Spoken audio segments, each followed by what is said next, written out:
All right, all right, all right. welcome, everybody. I hope everybody is doing great.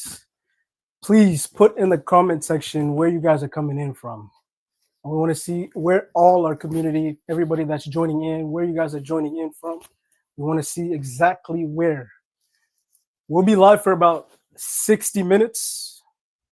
We'll be live for about 60 minutes. I have a special treat for you guys. I have a special giveaway, so stay tuned.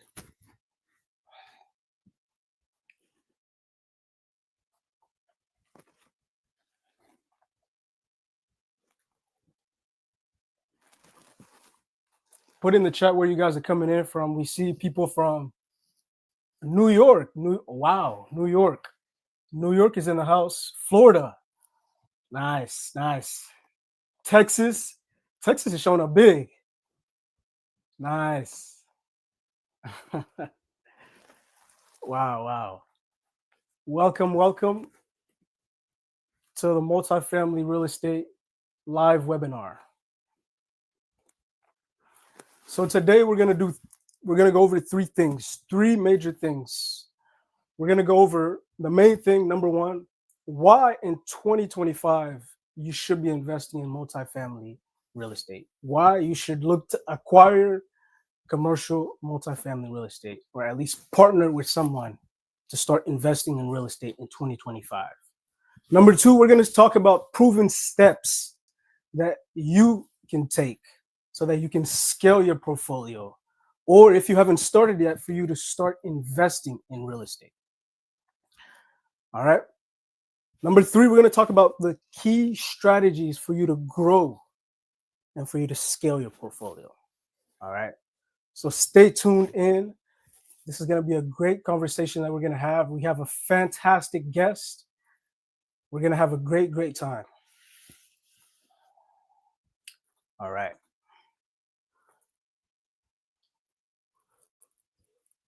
For those of you that do not know who I am, my name is Taylor Kenda. I'm an entrepreneur. I'm a real estate investor. I'm an aerospace engineer. A lot of you guys may know me as an aerospace engineer. I'm also a business coach. So my team, we help different entrepreneurs and investors grow their investments in real estate and to just structure their businesses and acquire business funding. So that's a bit about myself. Today we have a very special guest, a yacht captain who has 25 years as a yacht captain, a lot of experience as a yacht captain, and also transitioned into multifamily. And right now he's managing about $20 million of multifamily assets spread out all over the US. So today I want you guys to welcome right now Mr. Scott Kidd. Hey, how you doing? How you doing? Thank you, Taylor, for having me on. And yeah, just a little correction. It's the team I'm involved with. They have 20 million under management. I personally do not. Okay, fantastic. Welcome. We appreciate you coming on. I think it's going to be a great opportunity for us to speak and just to get people more involved into real estate. Right? Tell us how what initiated your interest as a yacht captain and then going into real estate. What intrigued you about real estate? Well, as a yacht captain, the industry is very unstable, and as I saw throughout my career, especially when I first got started, that you could be here today, gone today, and the job can go away very quickly, much like a lot of other jobs and careers these days. But this one, the people you work for, they could have a dip in their business. There could be a dip in the economy. They could get divorced. Someone could die, or they just decide not to have it again. So always had some kind of side hustle or something going just to generate some other income, because it's not a matter of if, it's a matter of when the job will go away, and you want to have that stopgap. And as I got married and had kids, as the family got bigger, we moved into a bigger house. We rented that one, and then fast forward quite a few years later, I was with a friend of mine on the beach, and he told me he had bought and sold a 46 unit in Houston, Texas, and he had Yeah. he and his brother had made in the seven figures, and that was kind of a light bulb moment for me because I asked him, "Well, how did you do that?" And he said, "Well, um, I did it. Anybody can do it. You can do it. I mean, it's not rocket science or anything." So that was kind of my big aha moment, and I just started my journey from there. And it's been a great ride of full of ups and downs since ever since. That's been over 5 years now. Right. Yeah, and one of the things that I've noticed as well, it's the best investment that you can make in yourself is leaving the comfort zone, right? Making that Yes. transition from maybe a stable career and then going into something that's more your purpose or something that you're aspiring to do. So it's sometimes people don't see that transition as something easy, but it's definitely something that's worth it. A lot of people, maybe they may be early in their careers or a lot of years in their careers, but they can't see the switch. They can't see completely going into something else or investing themselves into a different industry. Yes, that's definitely true, and something that I say often, especially on my podcast. Just reminding people that the best investment they'll make will be in themselves, because if you don't make that investment, nobody else will. Right. Exactly. Talk to us about your first deal in real estate. How was it? How did you guys get to close that deal, and how did you acquire it? The first deal was a 13 unit that we still have today. I started going to meetups like a lot of people do, and it got me to I found my partner. She invited me into this 13 unit, and I'd also been an LP on a few deals. I went in on one right around the same time, and I said, "Well, let me start small with something." And that 13 unit we still have today. That particular partner, she's a great partner. She has a property management company, so that's why I got involved with her. And plus, I'd known her for about a year, and her meetup was great. It was people, people just sitting around talking about real estate, and I had gone to a lot of real estate meetups before, and they'd always funneled you to the back of the room, try to sell you their book or their recordings or their all of their stuff, their coaching programs, and I didn't really learn anything or meet anything. But I eventually, got pretty discouraged. I went to at least 10 or so meetups, and then I said, let me just go to one more, and I went to, which ended up being that same partner's meetup, and it was a lot of fun. People talking about real estate and what they're doing, and just hanging out, eating, and having some drinks. And flash forward a little bit more time. She had quite a few smaller multifamily things, and she was looking to go bigger. And so she found the deal in near Daytona, and invited me in along with two other partners. It was a JV, which is a joint venture, which everyone in the deal has to be a active partner, and we all worked on separate pieces of that. I looked over the inspection reports, went through and double checked everything. The other partner went through the books, and they matched up the rent rolls, and we all had our split duties because you have to do things. And I after we were able to retrade the deal down, I think she negotiated down, and we all just decided what our price was, which was uh, about 100,000 plus down, because there were some issues with the property, which was a big win. And then she the other team member was able to negotiate a 5% interest only fixed rate for 5 to 10 years. So, and it could Oh, be extended. It was private money, and the price ended up being, I think, 1,050,000 for a 13 unit. And so we closed, and we've done. We had the usual tenant issues on changeover. There was a few of them, but it wasn't. It was all doable. The rents were very under market, and the place needed quite a bit of work. So it took us probably over a year and a half, and all the units had been. Well, actually, it was closer to 2 years. We did the units as people moved out, and we still have one, I think, that needs to be redone. But the lady that's in there, she's a bit older and she's on a fixed income. So she's been there, I think, maybe 15 or 20 years. And we've kept her increases on rent very moderate, not much, because she's on a fixed income. And although we could probably get a lot more for the unit, it wouldn't be something that, would be good for her. And, she may or may not have other family. So, we have to have some compassion for the lady that's been there for a long time. right. It's not going to make And or break us if we bump up the rent a huge amount, although it'll probably do that to her, though. So we yep, definitely don't want to do that. right.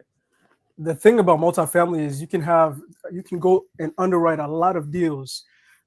When you come upon a property that you can see that there's clear value add, Yes. it's a no-brainer. It's a no-brainer. Go for it, and you have a fantastic opportunity to add tremendous value into the property, and it's going to grow, and it's going to increase in value over the years for you to refinance and make a lot, or even Yes. exit. You got to have a clear exit whenever you're going at it initially. By the way, for a lot of people that are watching, a lot of these terminologies that we're going to be hitting in regards to commercial real estate, it's some jargon that a lot of brokers use. It's the language in real estate, right? Yeah. Some of you new people in real estate, you may not understand these, but towards the end of this seminar, in this webinar, I have a PDF that I'm going to give over to you with all the terminologies that you can imagine in terms of commercial multifamily real estate. So I'll give that to you for free. That's something that you're going to be able to get, and just look over those. It's going to help you a lot. Scott, Yeah. can you define what commercial multifamily real estate is? A lot of people hear about fix and flip. They hear about a lot of different things. Airbnb. I started in rentals in Okay. Airbnbs. Can you define what multifamily is? Well, yes, a commercial multifamily is basically 5 units or more. Anything under the 5 units, 4 units and below is considered residential, and you can get your standard residential loans. But anything more than that is a commercial property, so you have to get a commercial grade loan. So, and what I learned a while back is that it's relatively the same amount of work to close on a 13 unit or an 8 unit as it is to close on something that might be 100, although you'll have a bigger team, but it's basically the same process, same everything. Just you might have bigger numbers, bigger work schedules. Definitely. Yeah, I think that gives the people a clear idea. And generally speaking, to get into commercial multifamily real estate, and from my experience, it takes three major things: liquidity, net worth, and of course, experience that you have. Those three Yes. things are extremely important. This is what the banks are going to look at in order for them to qualify you Yes. for a given loan. So talk about how, especially for those that are starting or people that want to scale, how can they grow in their experience and their net worth, and especially liquidity? Well, especially with liquidity, I would say just keep saving your money, but also look for key strategic partners, and start right away. Start, finding and reaching out to people to find the capital. Like tell people what you're doing and then say, hey, I'm going to buy this 20 unit apartment. Would you like me to send it to you? And that's what I'm looking for here in South Florida.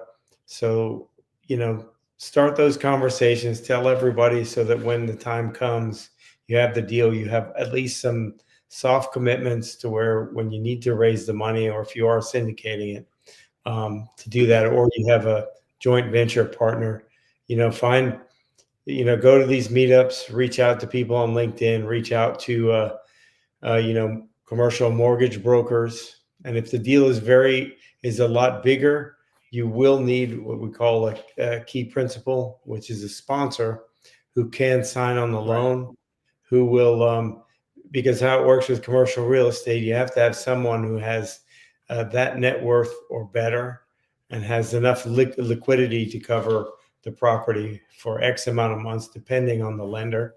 So that needs to happen. And make sure when you do are looking at sponsors, make sure you vet them and vet all your partners to make sure that you're all in alignment. Because if you have a sponsor that you're not in alignment with, chances are the deal may not go very well, because you will be married to these people based on the business plan. It could be 5, 7, 10 years. And you want to know that when things do go wrong, as they do, because things in life go bad sometimes, you want to be working with people that you have the confidence in, that, hey, we're all going to dip in together and we're going to work through this. We're going to make it work. We're going to find solutions, because that's the most important thing, because you will need a team. You cannot do it by yourself.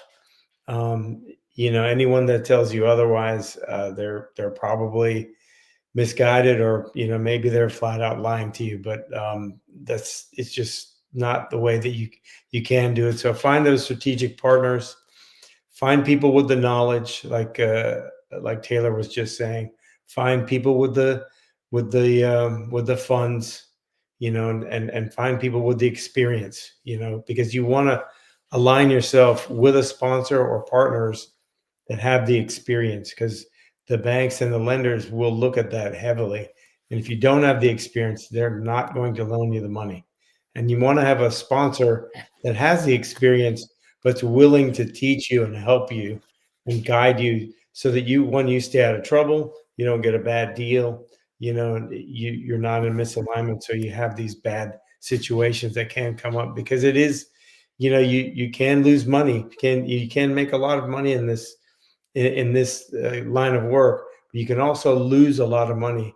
You see it happening now, where a lot of people are getting taken down by not necessarily making bad decisions, but things can go bad and go wrong. That's part of life.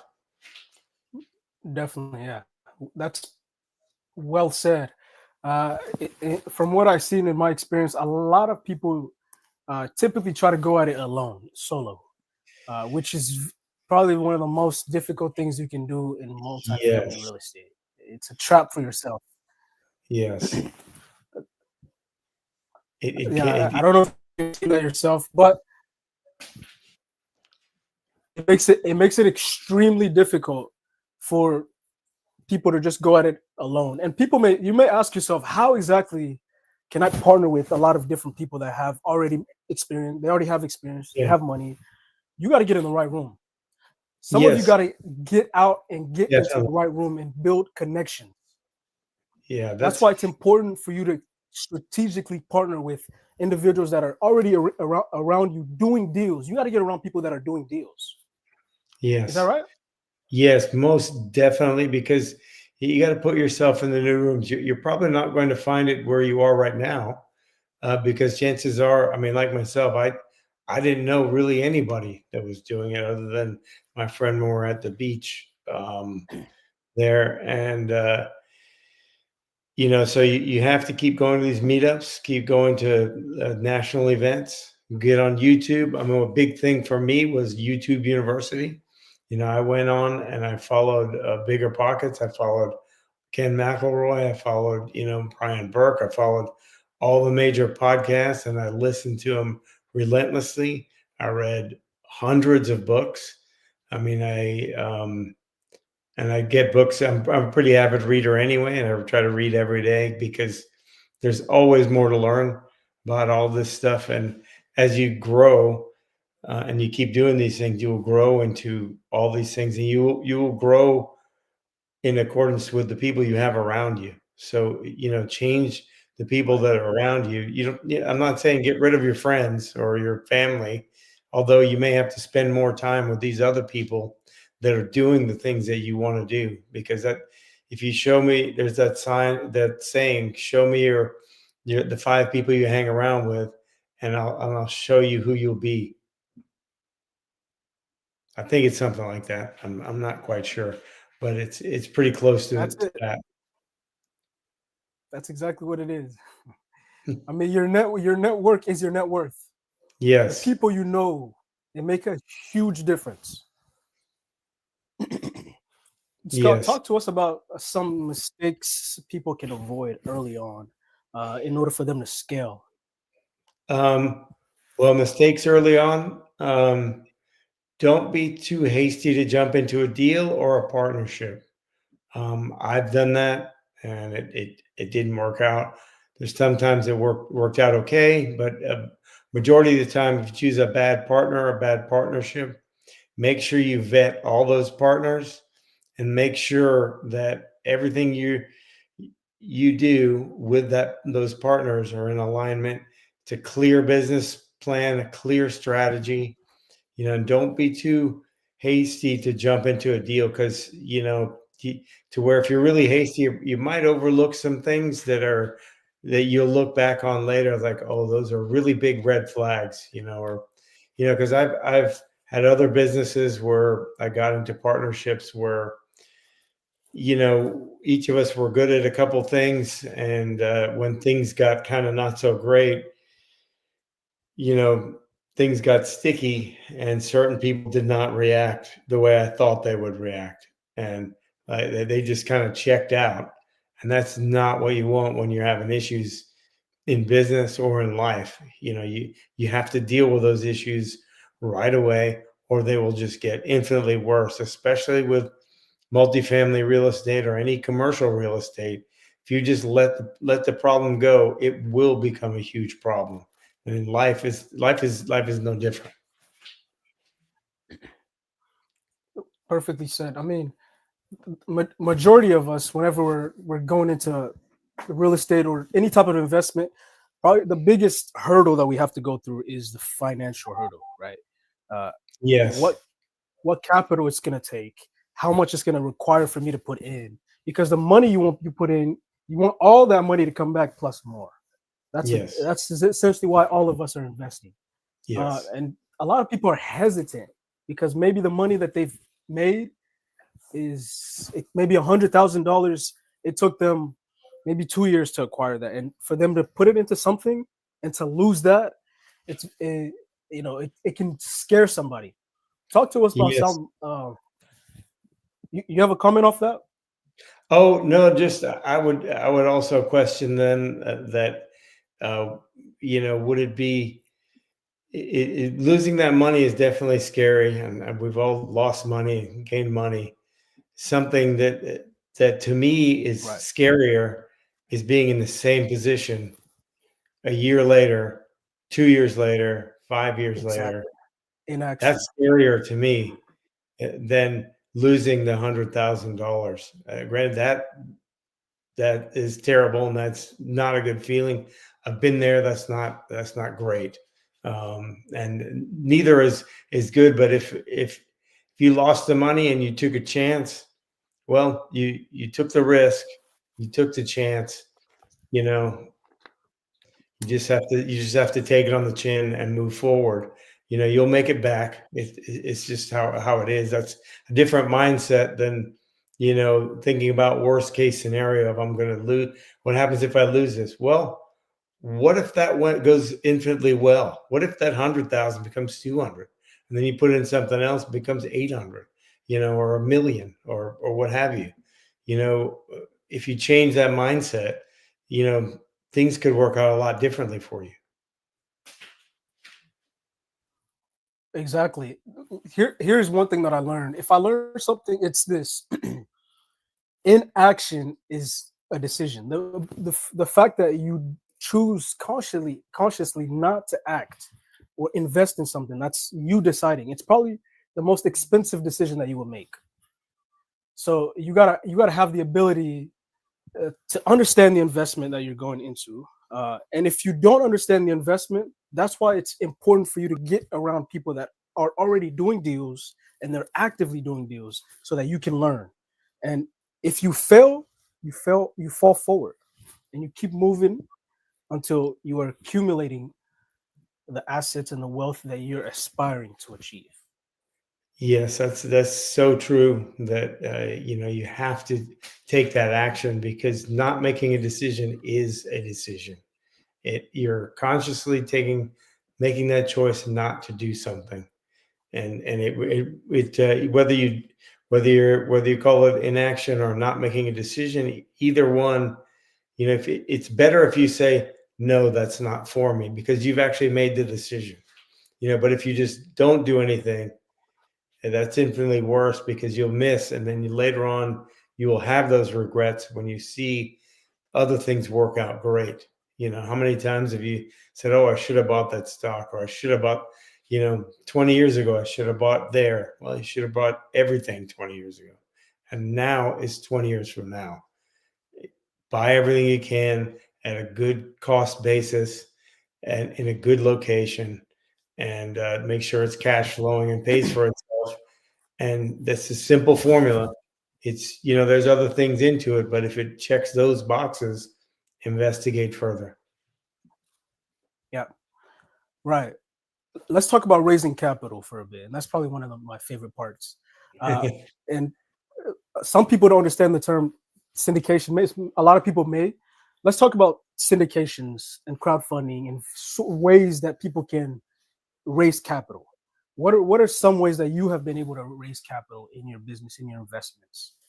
Well, for syndications, raising capital, usually the way I started, it came, from my own network, and it started from there. And then, starting events like this, like you're doing here, your network, and you constantly growing your network, started meetups, just reaching out to people, telling people what you're doing. You have social media, and LinkedIn is a great resource for that. That's where we met, which is great. Right. Um, but raising capital is, for the most part, what has benefited me the most is just coming to the realization that it's not about what I want. I might think that I have the greatest deal in the world here, but it doesn't really matter if it doesn't fit what this particular investor, if you as the investor, it fits your lifestyle or what you want. It's all about what the investor wants. And anything you're doing, think about how you should be speaking to that person and figure out what they need. Like they might, I've actually literally told people that, if they had 50,000 or 100,000, and that was maybe the amount of money that they had to invest at the time. I always ask them the questions like, do you need to be liquid in the next 5 years? Will you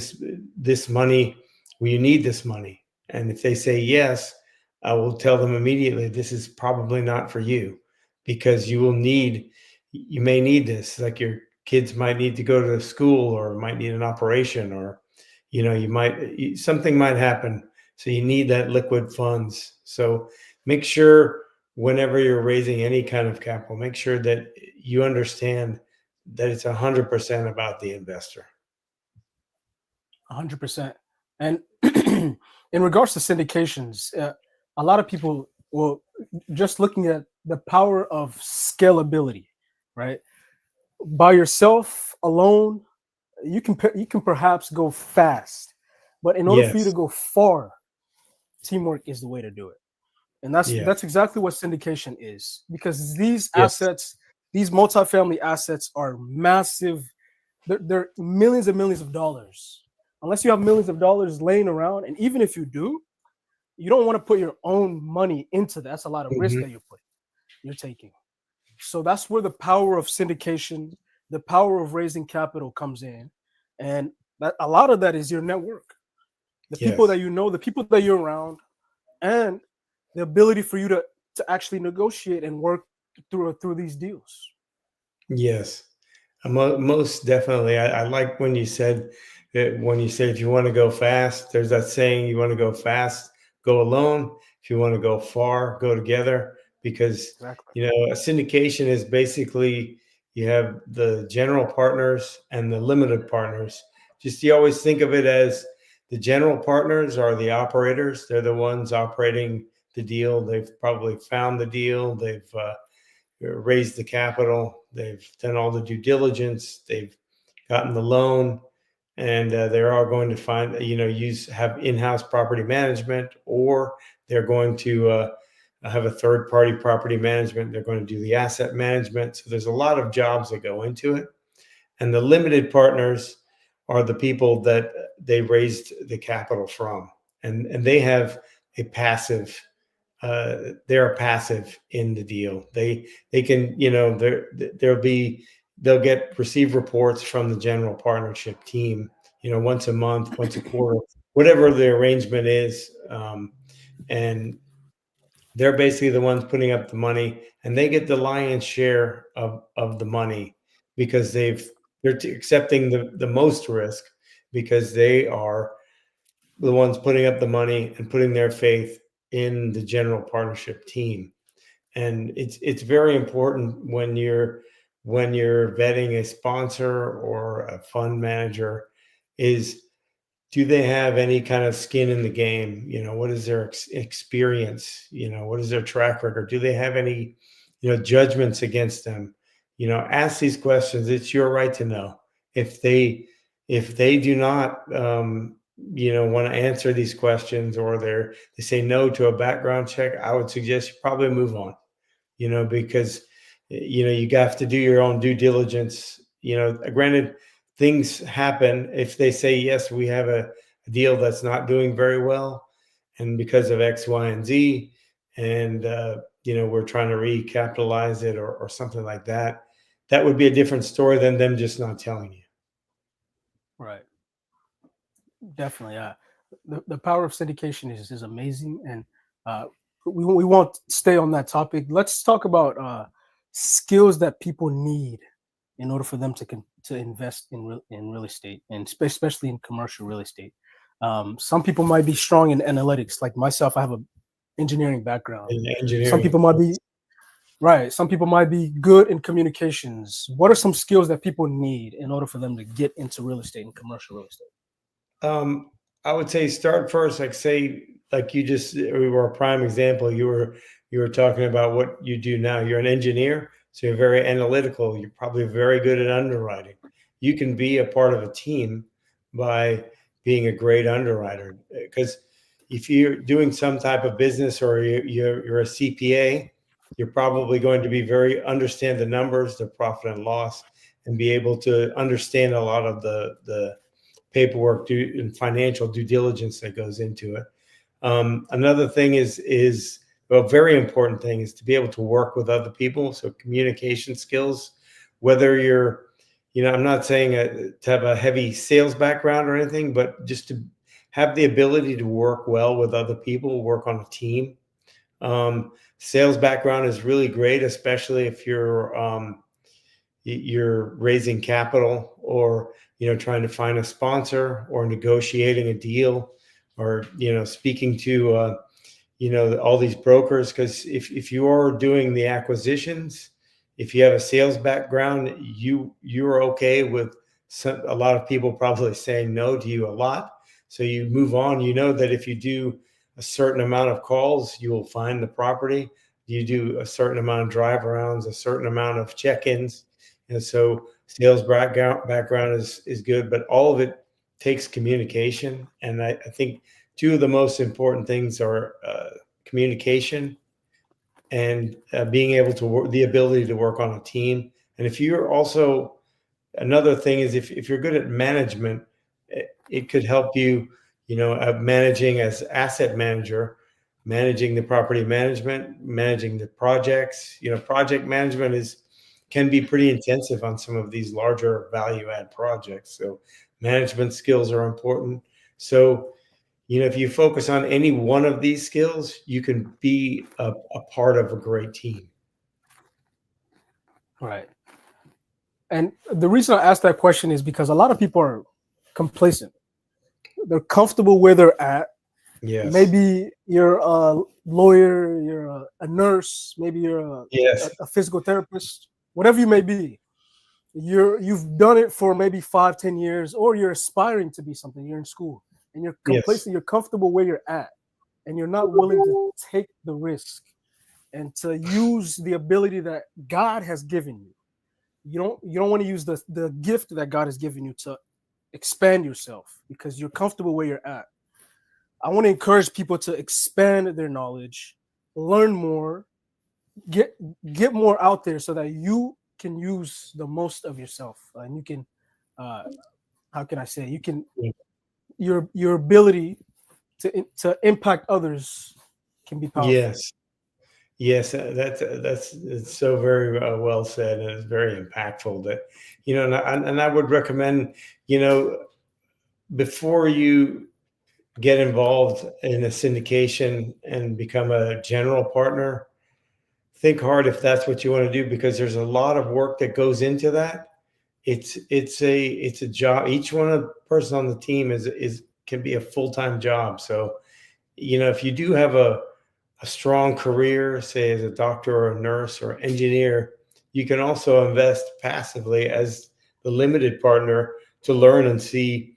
Because I was lucky enough when I invested the first time as a limited partner, I was able to follow along, and you can sit in on some of the general partner meetings and you're able to hear what's going on. And, it may not be for you, or it might be for you, but, if it's not for you, you can keep investing as a limited partner and still build your career and have your money working for you, which I think a lot of times people want to dive in and think that that's what they want to do and quit their job and everything else. But think hard about what and where you want to do, because you may have had a career for 20 years, 15, 20 years, and all those connections and those contacts, you know maybe you don't want to throw that all away and start over, because you will be starting over. You Right. you have a 20-year career where you're very comfortable and complacent, probably doesn't mean that you're going to immediately succeed. It's going to probably take that much time to push through and go through all the hard times, unless you have a lot of money to throw at it, and you get along with the right people. But that's something else to look at that I recommend. Invest as a limited partner first, just so you can learn the whole process. Definitely, I would definitely say if you don't have the experience, limit investing as a limited partner is the way to go, or just strategic joint venture partnership. Those are Yes. very, very good ways for you to start. Or if you're already experienced in real estate and you just want to scale, uh, Yes. I mean, the best way for you to go about it is to strategic partnership and continue growing your investments that way. Yes, I will. I will always invest in limited partnerships.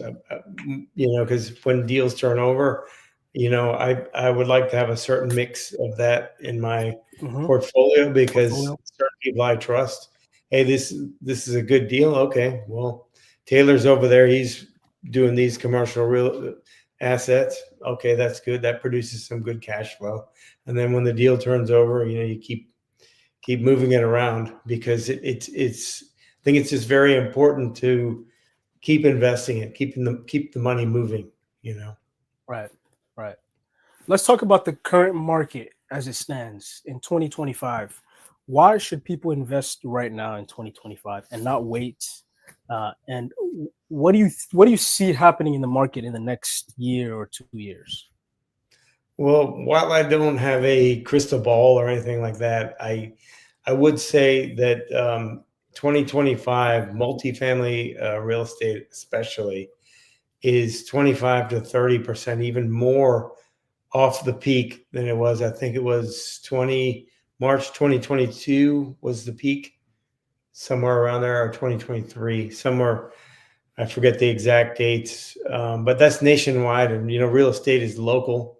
So we have taken a dip, and prices are correcting, and depending on what areas you're in, some areas more than others. There are some loans being reset. Some loans cannot be restructured. Some cannot be recapitalized. There's a lot of opportunities like that are coming up where you will get, over the next couple of years, you will get that appreciation again, because with the rates going up so high so quickly, and they didn't go up high on the average over the last 50 years or what have you. The average is about 6. They're kind of right in line, but they went from relatively zero up to 6-7%. So they went up quickly, so that it caught a lot of people off guard, as it should, and as it did.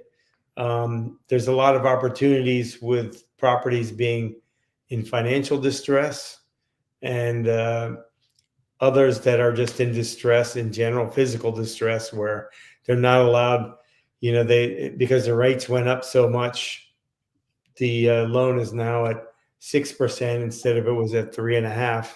So then the mortgage is a lot more expensive. So we will see stuff like that, where you could potentially take over some of those deals. And some people are going to be giving some of these back to the bank, and the banks don't want them, because they're not in the real estate business. They're in the money loaning business. That's how they make their money. They're not in the property management business, and it doesn't help them to do that. So I'm very opportunistic, and I'm cautiously optimistic, because in today's environment, anything can happen. But I don't see the rates, the interest rates, mortgage rates correcting that much. But I do see prices starting to equalize, and new development, with the rates spiking up so quickly. A lot of developers pulled back, so there's not as many permits being pulled for all this new development.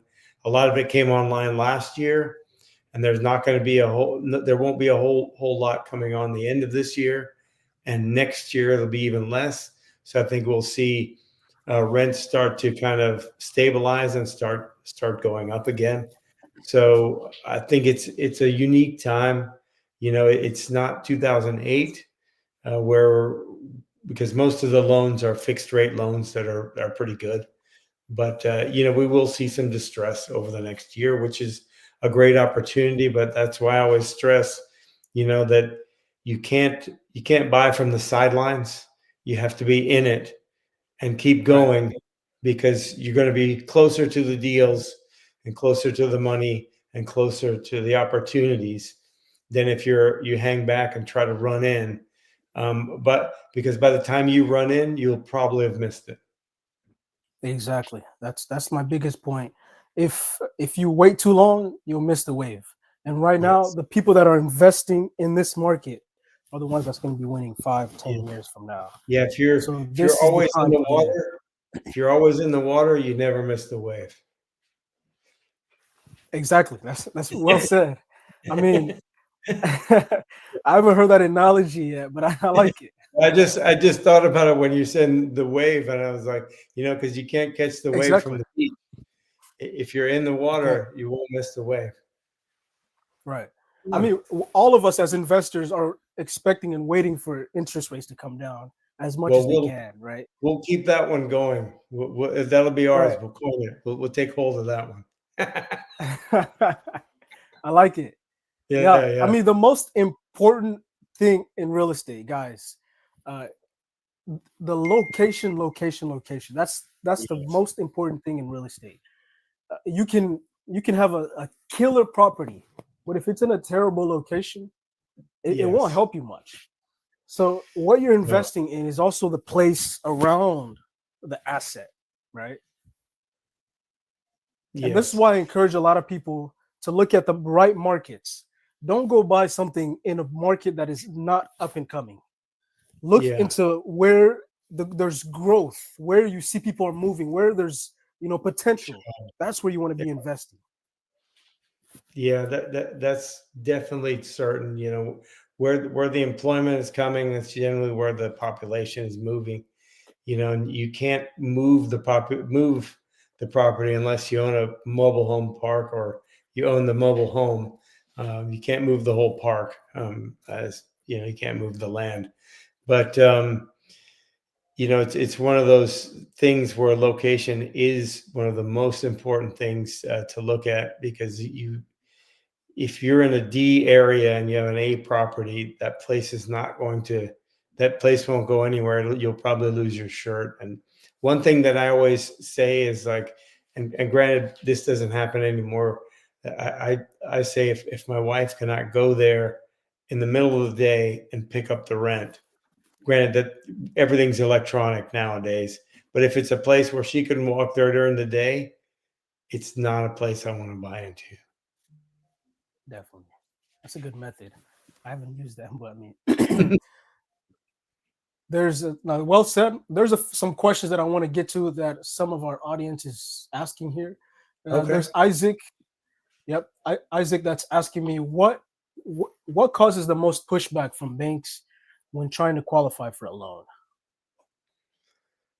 It really depends on the property, because with the difference between residential and commercial, you have the main thing is that the property cash flows and that the banks will get, or the lender will get their money back, and you're able to pay. So if the property cannot cash flow, you need to be able to put in a certain amount of money and a certain amount of funds to where you can cover that shortfall until you fix the property and can restabilize it to get all those renters in. They look first and foremost at the property, but one of the other things they will look very heavily at is your finances, is your experience and your track record. If you have a portfolio of a lot of properties, probably going to be easier. But if your finances are short and you don't have the liquidity, or somebody on the team doesn't have the liquidity, then they take that into account as well.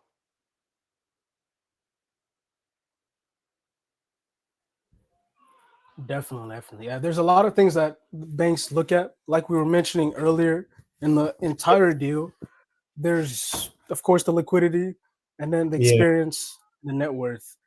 But as yeah, long as you're looking good in regards to your person, especially the person who's guaranteeing the loan, yeah. that should be They want fine. to know that property has potential. It can do, they want to know that they'll be getting their money back. And they want to know that whatever business plan you have, that this team can execute on that. And that's pretty important to them. If they don't know you, you don't. And there's another uh, nugget there, is to make these relationships with these banks and these lenders. Have them, let them know that you know what you're doing with underwriting, and stuff like that. If you underwrite it and then they look at it and they say this is way off, then there's something that you need to learn, or ask them why it was a no for them, and then you'll understand a little more of their mentality of what what they're looking for and what they're looking Definitely. for from you. Right. Yeah, Robert is asking, is there some tax benefits that are well more advantaged with multifamily compared to single family? um, well, you do have the economies of scale. You do have much bigger properties, so you the tax structure works in the same way, but you do get the depreciation as an investment property, and you do have, I believe, accelerated depreciation still through this year, and you can do a cost segregation, and you do get all the business expenses with that, like you would with operating any other business.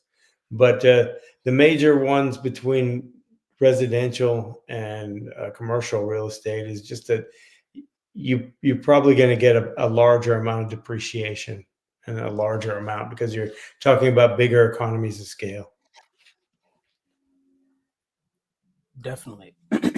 And as we get closer to wrapping it up here, I just want to leave a lot of people with the main things that they should be doing, right? As I don't want people to leave this webinar thinking that I know multifamily is good, but they don't take action. The most Mhm. important thing that you can do here is take action and pivot into the right investment. Even if you're already doing deals, get with the people that are doing even more deals and continue growing your portfolio that way. So there's what things could you leave the audience with in regards to some actions that they can do right now and they can take right now in order for them to grow their portfolio? I would say the most important thing they can do is just if you're not comfortable or you're not sure what to do, find a local meetup, find a group of people around you. Because with meetup.com, Bigger Pockets, YouTube, Eventbrite, there's plenty of these RIAs and places to go, and online groups, LinkedIn, Facebook, where you can go and just be around those people first and foremost and take action by just being around those people and start doing those things, whatever your skill set may be, whether it's underwriting deals or making the calls. Get just keep doing a little bit of that every day, and you'll get better at it and better at it, and just keep making those relationships, and you'll find the right team and the right things for you, because those are the things that you will need anyway. So just get out there and take that action.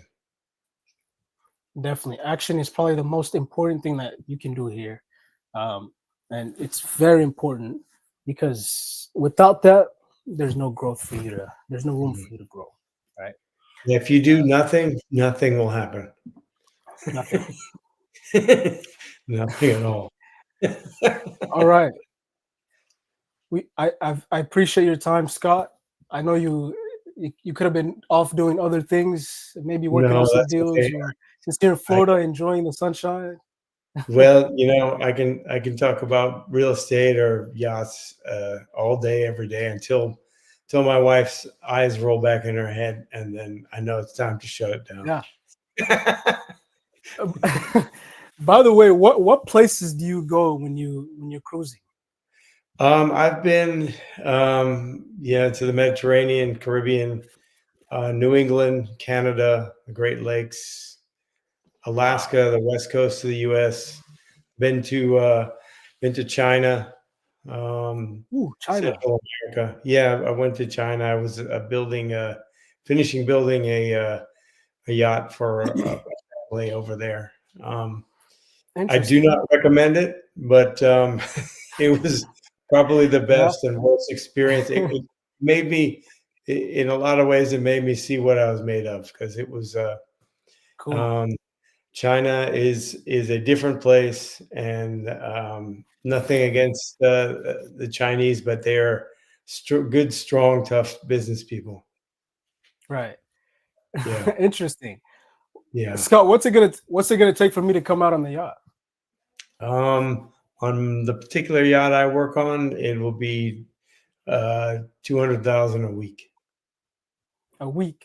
And that's Yeah. for any destination or a particular destination? No, that's just depends on where the boat is at that season, and then you have additional costs. That's just for the boat and the crew, and then any expenses, fuel, dockage, food, liquor, uh, excursions, that's additional as well, plus gratuity for the crew. Man, that must be the life. When it's like anything else.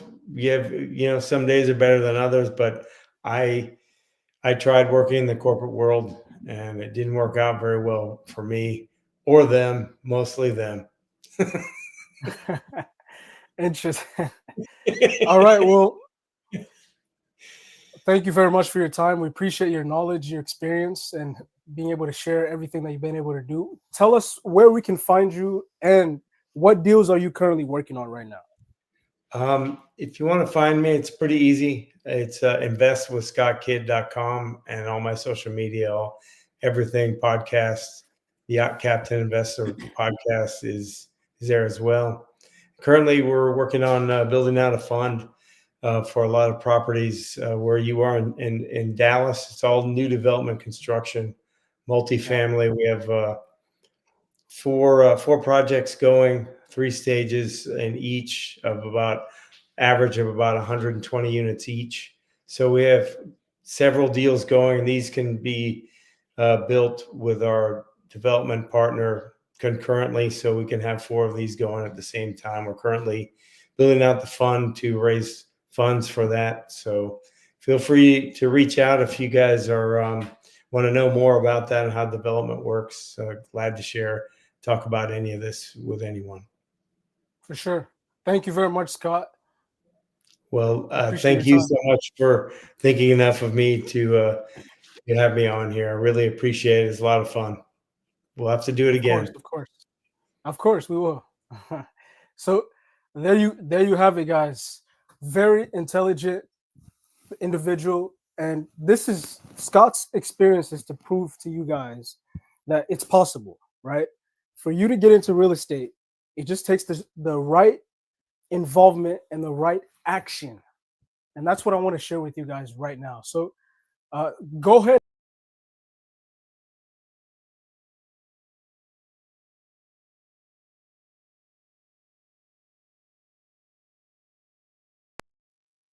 In this QR code, you're going to find a few things, right? You're going to find a downloadable starter kit, especially for those of you that are new to real estate. And if you didn't really grasp all the terminologies that we were sharing and we were talking about here, grab this toolkit, because in this guide, you're going to be able to use the terminologies more effectively.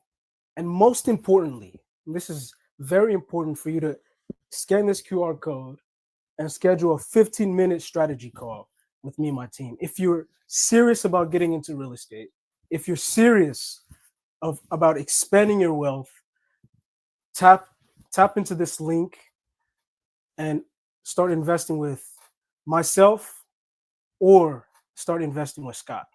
Really appreciate you guys coming on and watching us and listening in. Hopefully you guys were able to pull something beneficial for somebody. And if anybody has questions whatsoever, please do not hesitate to reach out. We're actively doing deals. I'm actually working on closing on another one here relatively soon. And there's going to be more and more deals. So if you're ever interested in investing, reach out to me and my team. Reach out to Scott. I know he's doing deals, and I'll be bringing other individuals to the community for you to continuously take action. Thank you very much, guys. You guys have a blessed night, blessed weekend. You guys take care. Peace.